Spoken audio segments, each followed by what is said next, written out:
Welcome to ChatKTX. Toto, I have a feeling we're not in Kansas anymore.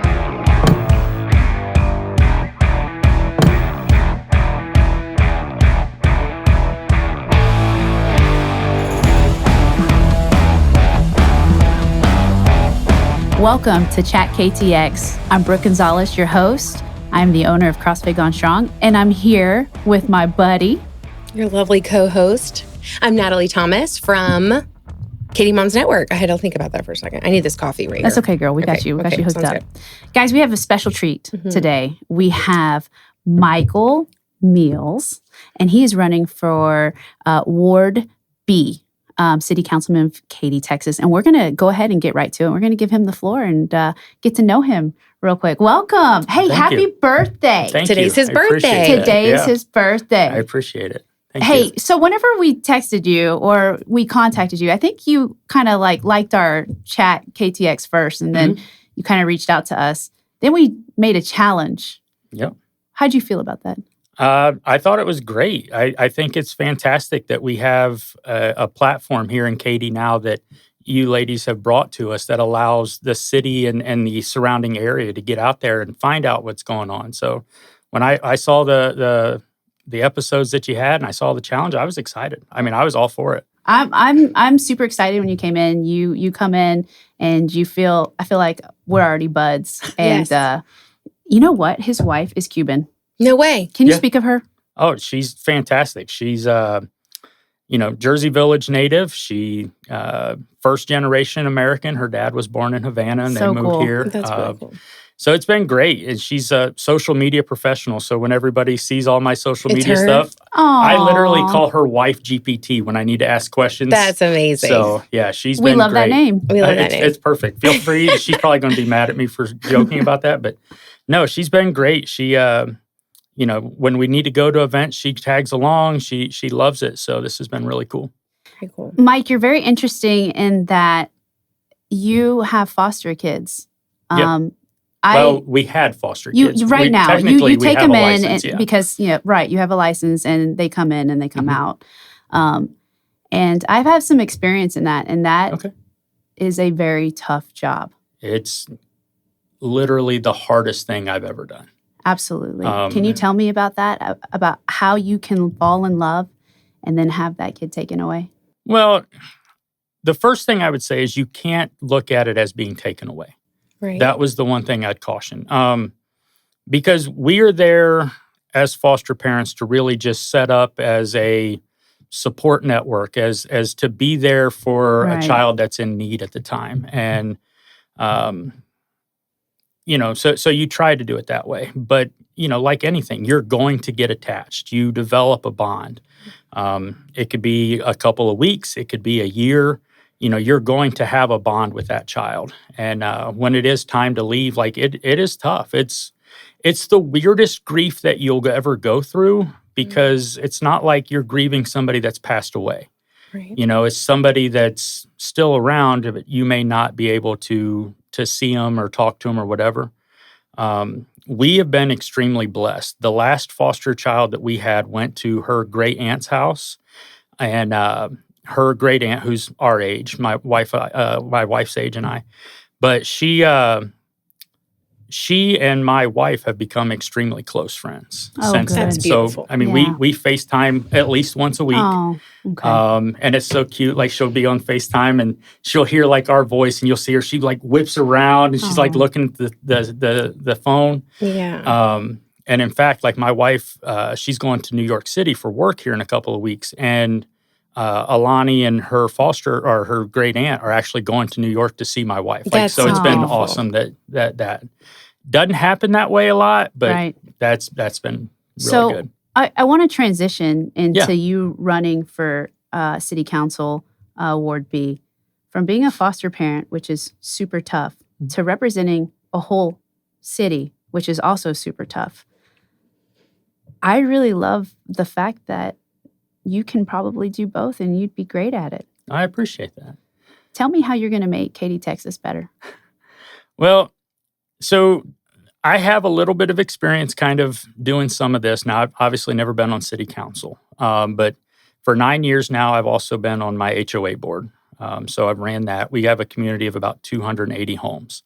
Where's your community? Heritage Park West. Okay. So it's between Clay and Morton on Katy, Fort Bend, Katy Cutoff. Okay.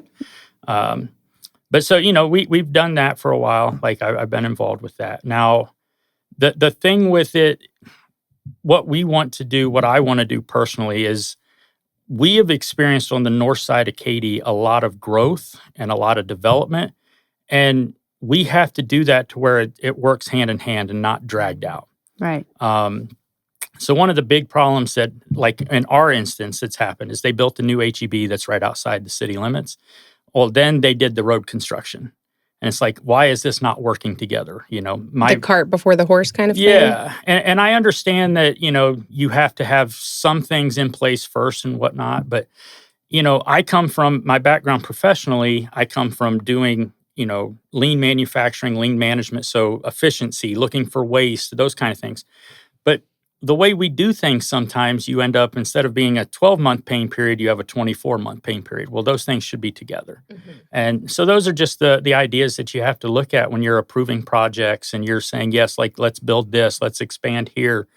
How can we do this together rather than impacting the people around? Right. And then just waking up one morning and find yourself in a mess and you're frustrated, you're trying to get to work, or it affects community. Oh, yeah. Well, you try to go anywhere and you can't get out of your neighborhood because of traffic, because it's one lane or whatever, it's a pain point, and we have to eradicate that. Right. What else do you see that is important? What made you say, hey, I need to run? Like, besides what's going on in your neighborhood, but why do you see that you are the one that's fit for Ward B? So the one thing that makes this election unique is between January 31st and May 2nd, we will have 4 of the 5 city council members will be new. Because everybody turns out except for Gina Hicks, who's the other Ward B council member. And then obviously Dan Smith has run for county commissioner. So it's 4 of the 5 are moving out. So having the experience running my HOA, being a business owner in town, these are things that I've seen these decisions and how you have to make them and the impact they have.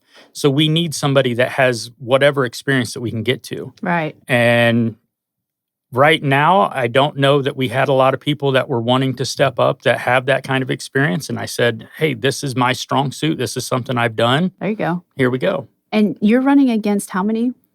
There are 4 people in my race total, myself included. Okay. Mm-hmm. Okay. Now, let's just chill a little bit, man. Yeah. What's your favorite restaurant to go in Katy, Texas?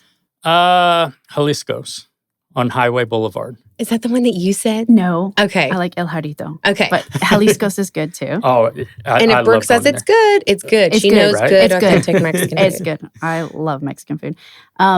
What is your favorite thing to do in Katy, Texas with your wife? Well,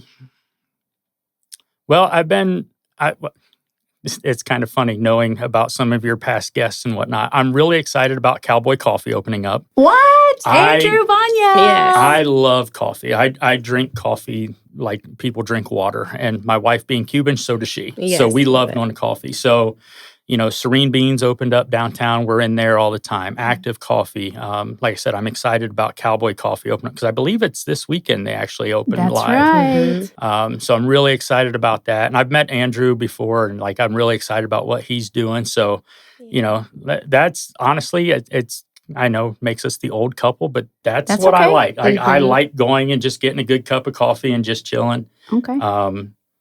I'm a terrible golfer, but I golf, and I always tell people I love to garden, and I can kill a plant any day of the week, any but who month cares of the year. If you love it? Yeah. Right? So it gives me something to do. I mean, like I said, my hobby became a side project, became the job that I have now. So I had to find the other stuff. So the coffee shops and stuff. Okay. That's what I like to do. Okay. Football or basketball? Oh, I'm a football guy. Okay. My hometown may not have, my hometown was a third of the size of Katy, and we would put You're from up north. I'm from Ohio. Yes, ma'am. Okay. But we would put as many people in our football stadium as they do at Legacy Field, our Legacy Amazing. Stadium. So yeah, it's a A big deal for football us guy too. Coffee guy. Yep. Sounds like our best friend. Sounds like Katy Tex's best friend. I know. Oh man, Mike, we want to thank you for coming in today and just taking time out of your day, your birthday. Guys, this is Mike Meihls. We go to vote May 2nd. And we hope that you like what he's got to say. We sure do. I appreciate it. I love it. Thanks for having me. No so worries. Well, now we're going to cut to our sponsor.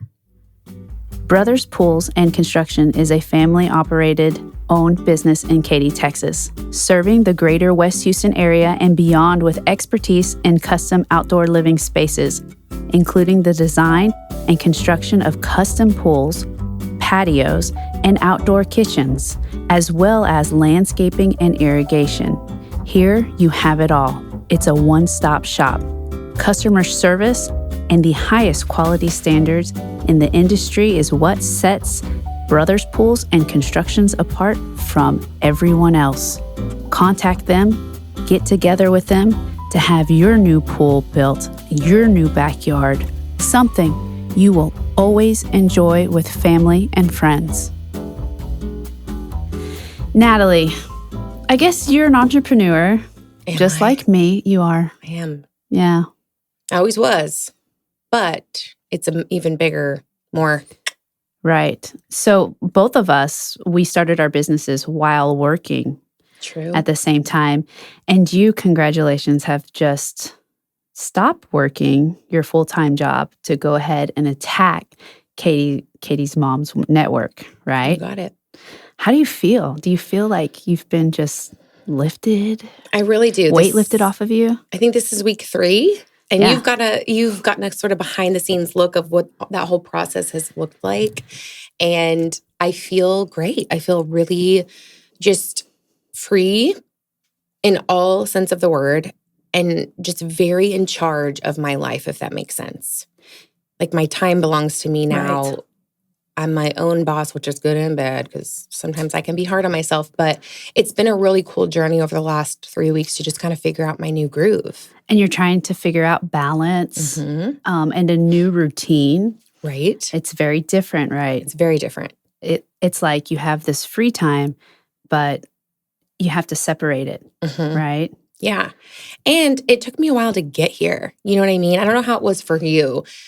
But for me, it took a while to finally make the jump. It's like a year or so that I had been thinking about it. Like, what could this look like? Could this even be?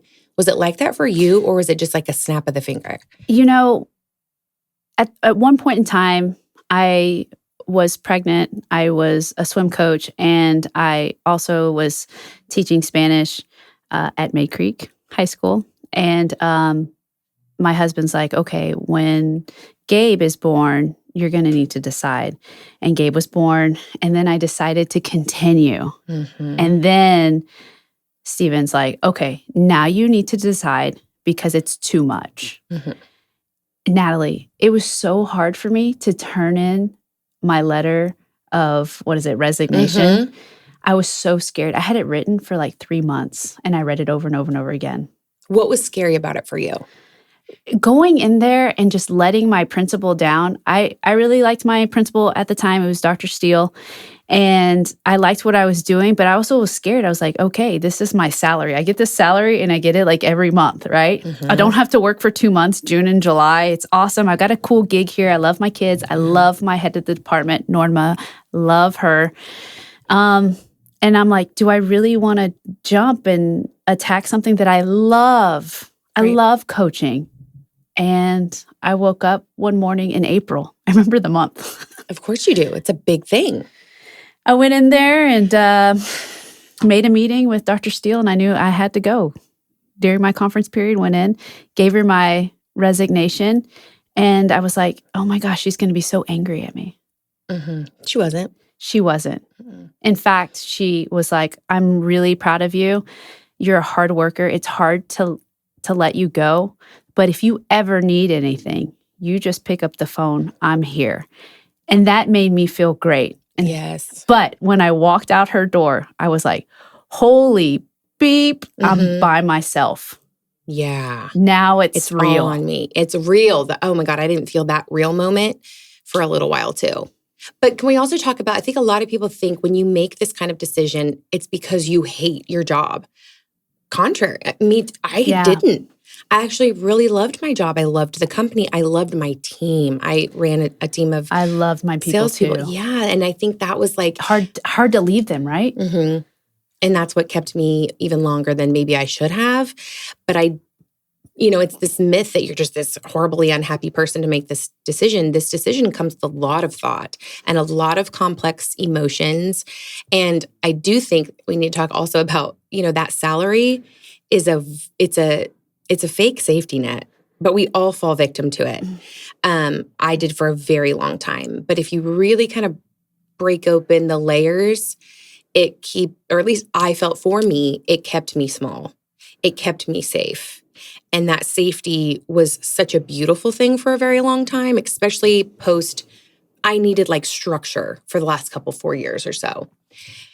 Now I feel like if I would have stayed longer, that would have kept me stagnant. Does that make sense? Right. Yeah. Yeah. I needed that feeling of I'm on my own. Right. Because when you're on your own, babe, you're all you've got. Yeah. It's time to go. And the way I'm working my business now, because a lot of people may not know, Katy Moms Network is a business too. Yes, it's first and foremost a platform for moms, but being able to help local businesses and make an income for my family, that's been a huge part of it. Hopefully, if I'm doing a good job, you don't know too much that it's a business. I'd like to keep it very just for the moms. It's all about them and the businesses, but it does generate income. Right. And the way I'm working that now versus when I had my feet in all different, you don't go all in on something until you're forced to go all in. Did you feel the same way? Yeah, because when your last paycheck comes in, it's like, that's it. That paycheck is done. And for me, I had to sign a lease. I had to get an LLC. I had to do property taxes for my business now. I'm having to do quarterly taxes. I'm learning a lot as I go. And I just know that, my heart's racing half the time. Like, am I doing this right? Did I make the right decision? Do you still feel that though? No, because we're 13, 14 years in? Yeah. And how long did you feel that? I would say like the first, let's break it down. Okay. If you're ever going to try to start a business, Katy, Texas, you need to break it down. Because how do you feel? You feel like, I don't know, like worried mixed in with the pressure of your family. Mm-hmm. You don't want to let your family down. Correct. Because you've initially talked your whole family into doing this. Right. And now you're doing it. So it's like everything must run right. Yes. But it doesn't run right. It's good. I know. I cried this morning. She did, guys. You're not an entrepreneur unless you cry a little bit. Morning. And you helped me. And I'm great now. You just shake it off. You shake it off and let's go. And you become a little lion instead. And you just go. And I told Natalie this morning, like, I'm a girl that's glass empty. I go in not expecting anybody from anybody. Nothing from anyone, excuse me. And I go get it. And if I fail, you know what, Natalie? I open up another door. Amen. How many doors are there? There are a bleak ton of doors out there. Yeah. And not all of them are even knocked on. And you know what? You just get your axe and you knock down that door. You can go see what's open. Amen. Amen. And I think you have to be tough to do this. But to your point, how Stephen kind of said, you got to do this, Brooke, same with my husband, Dave. He saw the toll that it took doing all of it. Mind you, also being a mother, which is our most important role. And he said, you got to go all in on this thing. And he believed in me. And I think that belief that he had in me really propelled me forward to say, okay, I can do this. And that's number one, have a support system. So if you're going to try to start a new business, you need to tell your family they need to support you, because without support, you're not moving anywhere. If you have somebody in your family that's negative about it, then it's going to be negative from the get-go. I think number one is support. Yeah. Number two, always have a plan. Yes. Have a plan of attack. How are we going to bring in revenue? the first couple of months. How are we going to budget? How are we going to budget? Health insurance is a big deal, and it brings down a lot of entrepreneurs. I know. Because it's so expensive. Well, can I just look into the camera right now and say that is a huge reason why I stayed as long as I did at my W-2. Absolutely. And yeah, I get it. Silly me, because there are great private plans out there.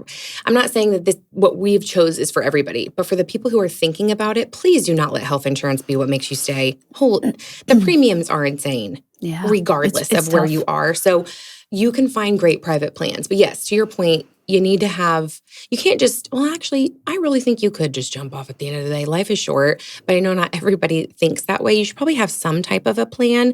But at the end of the day, you're going to figure it out. You're going to fail. And you're going to fail. And you're going to cry. I don't cry. Yeah, you do. I do not. Not much, though. You're going to fail. You're going to do things that are wrong. You're going to fill out your taxes wrong and put a wrong number, and then they're going to come chew you out, not go on your business. Yeah. And you're like, what did I do wrong? I swear I didn't do it. Yeah. But that's how you're going to learn. You fail and you fall forward and you get back up and you keep doing it. I see a lot of people in Katy, Texas starting these side businesses, and that these side businesses go to full on. Yes. Even bigger than what they had even imagined. Correct. And I think that that's one thing that nobody ever really I think people are scared of those side businesses. Mm-hmm. I think if you can really dig deep and really see the end goal with these businesses, you'll reap the benefits. I agree. I think if anyone is listening to this on the sort of riding that line of, do I do my side hustle full time, or do I, stay in my position that's safe and pays my salary? My advice to you would be, go for it. Because listen, right. How I felt, at least for me, I can always go get another job, okay? Another corporate job. I can always go back to work. I can't always take this chance that I have right in front of me to step into. And for me, I've felt called to do this Katy Moms thing full-time for a long time. So if I didn't step in and try that, I always would have wondered. And a big deciding factor for me, and everyone's deciding factor is going to be different, but there will be a moment where you're like, here is this. And for me, it was, at the end of the day, I had no energy for the people who mattered most. And that was my family. And I thought, gosh, if I can peel off just one of these layers so I can have more of my soul to give to my babies, then I can make money anytime. The money doesn't always necessarily have to be the biggest part of what you do. And I'm like telling myself this, like, remember this, Natalie, because I am very money driven and motivated, but it doesn't always mean success. What you're doing, like what we're doing, there's no amount of money that could pay for the freedom that I feel right now. Right. And I can do whatever I want with my time. Of course, I have a business that I need to take care of. But I think that once you started a business and you're deeply involved and you have those people that are working for you who are just as good as you, who are better than you, then you can kind of take a step away from your business and let them run it like an engine, yes. a fueled engine. That way, I can be here with you. Mm-hmm. Your time is yours, Brooke. Do you know what a gift that is? A lot of people don't have that. But it's hard work. So it is. When starting a business, one thing that I never knew was you need SOPs. Do you know what SOPs stand for? Southern Operational Standard. Yeah. Operational. Right. Period. What is the P? Like processes. Like people are like this girl just started a business and she doesn't know SOPs. Should I know that? But that's why we're talking about it. Okay. So you have to have these procedures. Okay. You have to have these procedures for your business to make it run right. Like for instance, my coaches, they know exactly what I want when they start a class and when they end a class, right? I have another Rhea, who I deeply love. She helps me with all my stuff as far as putting in workouts in and making sure that she's a client success manager. And the way that we trained her is we had all these SOPs, and I sat there and I told her what I want her to do. Exactly. Like I was telling Gabe. Yeah. what to do. And those SOPs are so, so important. And I think that when you start a business, people forget about that. You have to tell people what to do. Otherwise, they don't know what to do. You're right. And another thing that I see a lot of businesses make a big mistake is they're not on social media. I hate being on Instagram. I hate the Facebook, all of that kind of stuff. But that has revolutionized my business. You have to be on it, period. You have to. All the time. Yep. Can you also talk to the businesses who don't think they need to do any marketing, please? That's part of marketing. Right. If you don't have a presence on social media, that's half of your marketing right there. People want to know, what do you do best? People want to know, who's the owner and what does she do? Who's the face behind this? Who's the face behind this? Yes. Who am I supporting here? Especially in Katy, people want to know the heart behind the business. Who am I supporting behind this? Do you know what I mean? No, I know exactly what you mean. I think that that's super important in our local town, Katy, Texas, Sugar Land, and Fulshire. And another thing, Natalie, that I feel like businesses that need to be better at is reviews. Google reviews. Google can do so much stuff for you guys. Should I do Google reviews? Absolutely. Yeah. Yeah. Okay. Man. Like businesses that work with me and I've helped them grow. Right. Give me a review. Yes. Review. So Google has like this funnel, right? The more 5-star reviews you have, the more they like that, and they start throwing people at you. Yeah. And all of this just creates your funnel, and then you start getting more leads, and that's what you want: leads, businesses, and that's how you continue to grow your business. And you have to stay on top of these SOPs and these Google reviews if you want to grow. Right. So there very much is this side of it. It's not just rainbows and sunshine and like, I'm doing this. There's a lot of like the inner workings of a clock. There's all these gears working for different things. Have you found that along the way I know you've had a lot of mentors. Did you just learn on your own, or did you have people come alongside of you and say, Brooke, this is how you do this? That's a good question, Natalie, because when I first started, I was A-type. I wanted to control everything. You're type A? Yeah, we've talked about this. I know. Oh, you're being sarcastic? Yeah. I'm sorry, I didn't get it. Am I type B? Absolutely. Oh, God, I struggle with that. I want to be more like you. It's okay. Okay. No, I want to be more like you. Oh, you don't. It's a wild place to be. I'd be a better hugger.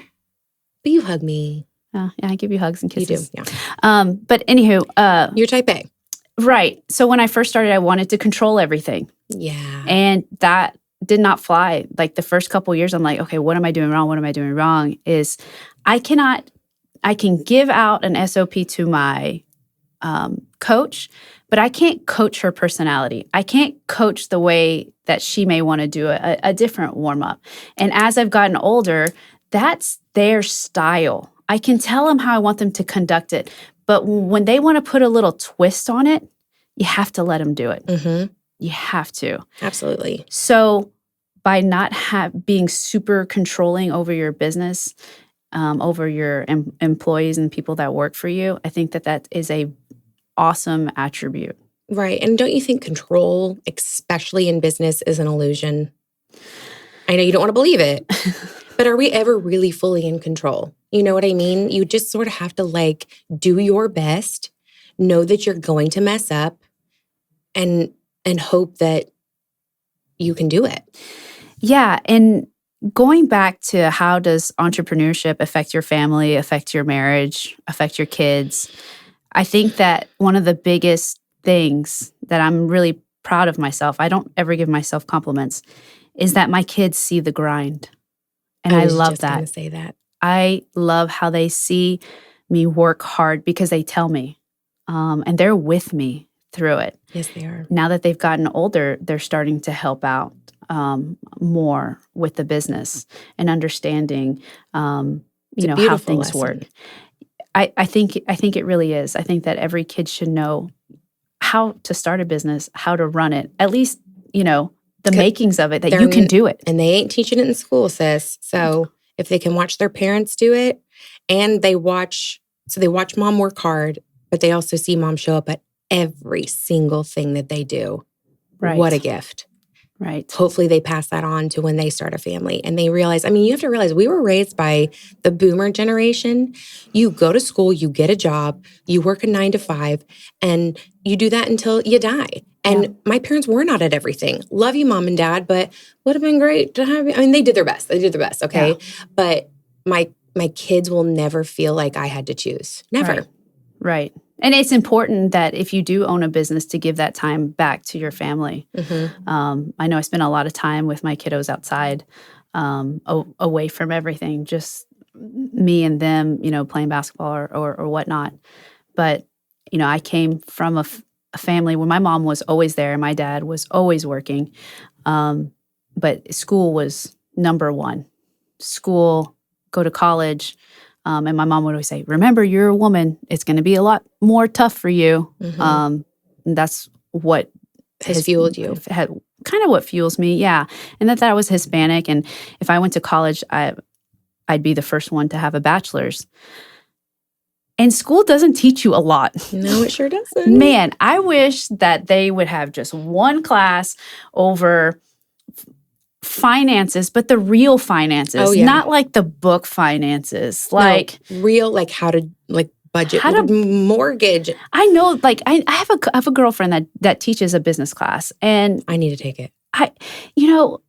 It needs to be structured a little differently because when I graduated, I didn't know anything about 401ks.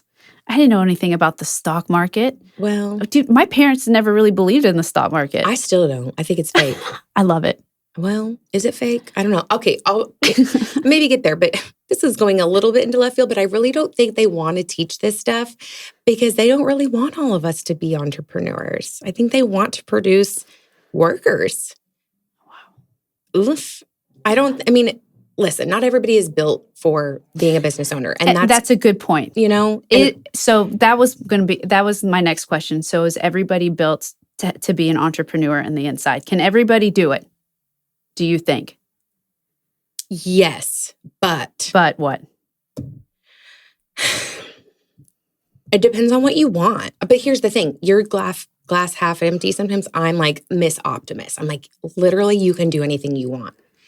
But it can come at a cost, right? And I don't want this podcast to anyone who has a corporate career or a W-2. I am not talking bad about that. I did it for 16 and a half years. It was beautiful. And it afforded me a life that I can only, thank God for. I'm not saying I'll never go back. What I am saying is I think we're taught that there's only one way to do this life.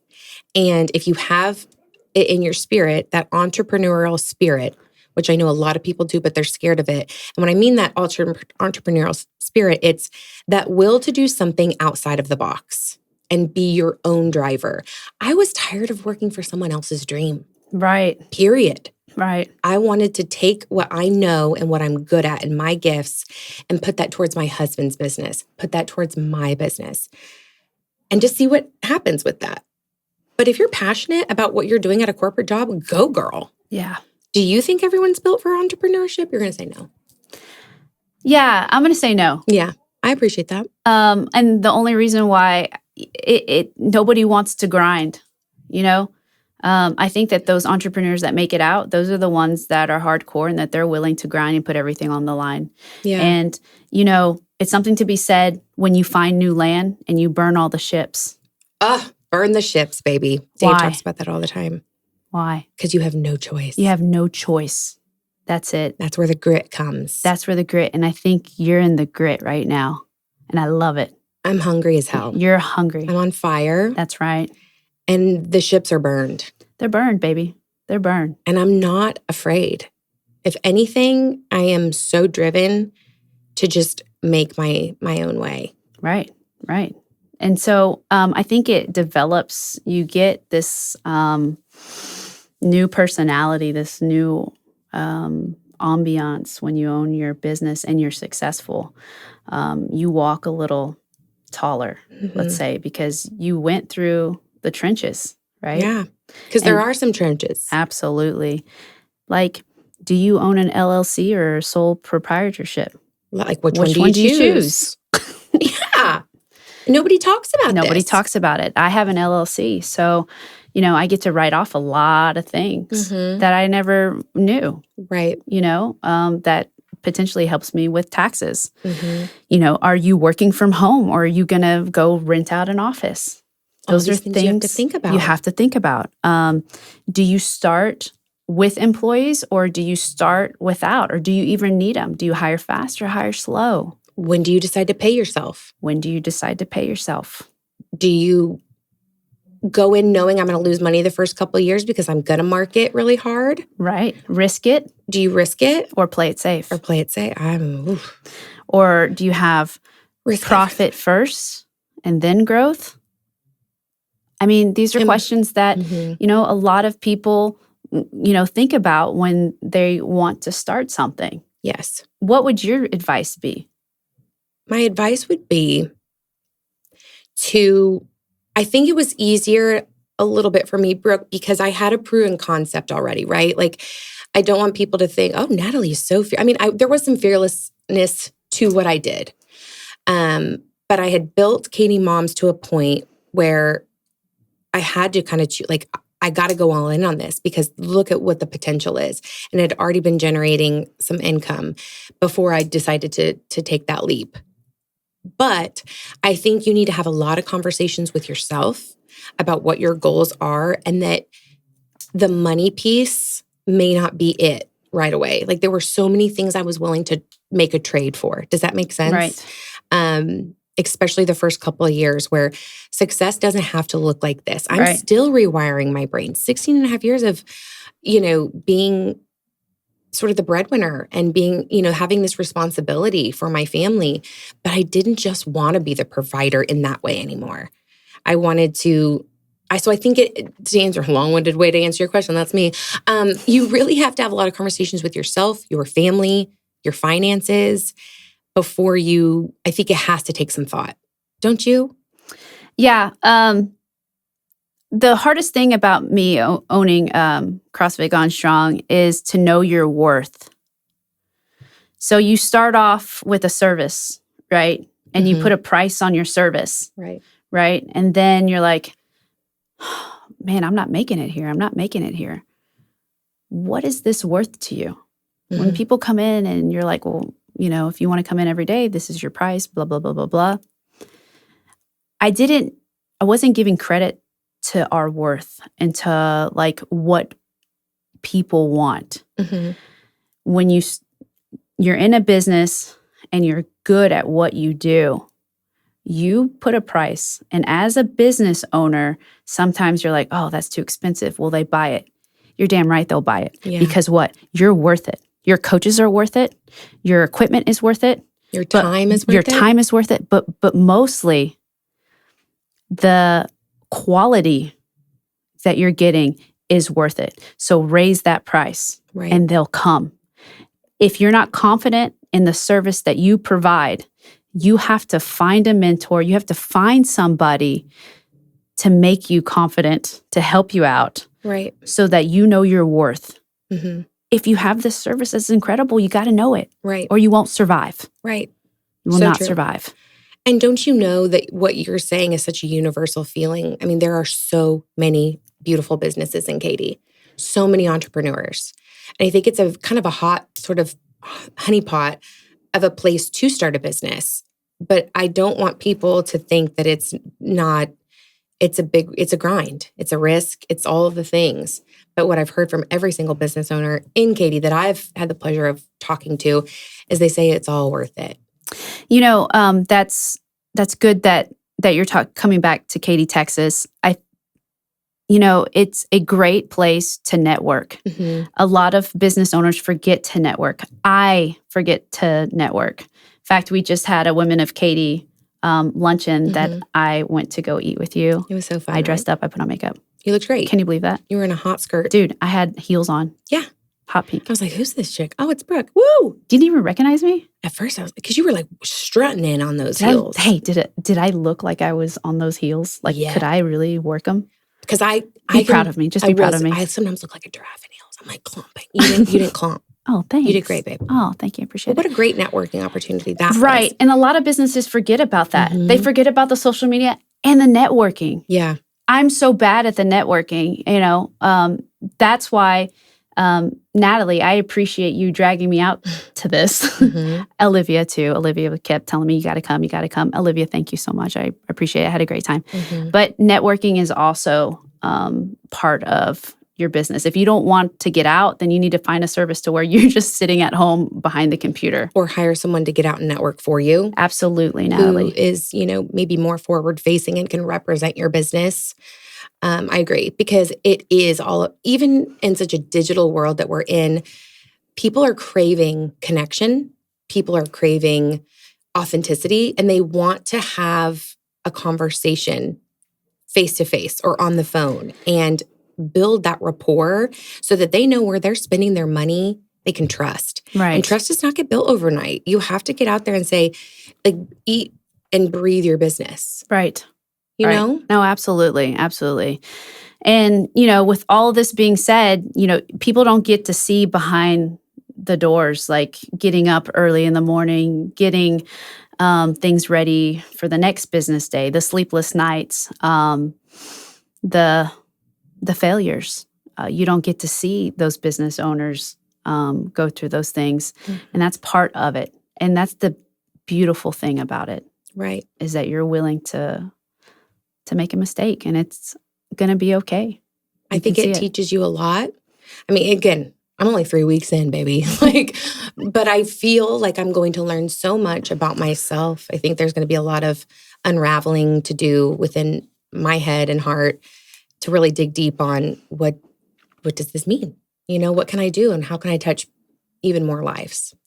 Right. And, I think that's why we did this episode, because we have so many people in Katy that have all these wonderful side hustles, and we encourage you to go and to explore and to be better and to grow your business. DM us if you have any questions. We'd love to help you. For sure.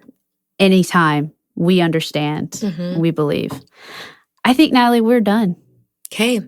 So we're going to just take a quick break real quick, and we're going to go back to our sponsorship, Brothers Pools, owned by the Holmes brothers. If you want a wonderful, good-looking pool and you want landscaping included, you need to go check out Brothers Pools. Man, can they make your backyard look like a 5-star hotel. Like an oasis. Like an oasis, let me tell you.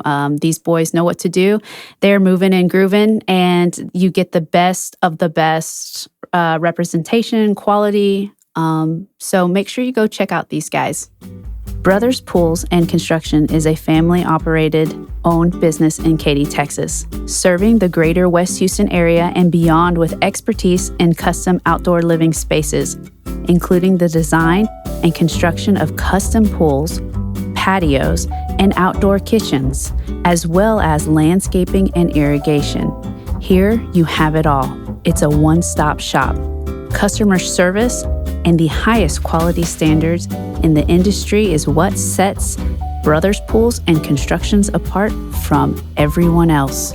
Contact them, get together with them to have your new pool built, your new backyard, something you will always enjoy with family and friends. Natalie, what you gonna do, girl? Well, I'm gonna go out and go for it. And then right now we're gonna close our eyes. We're gonna close our eyes. Okay. We're gonna click our heels 3 times because there's no place like ChatKTX.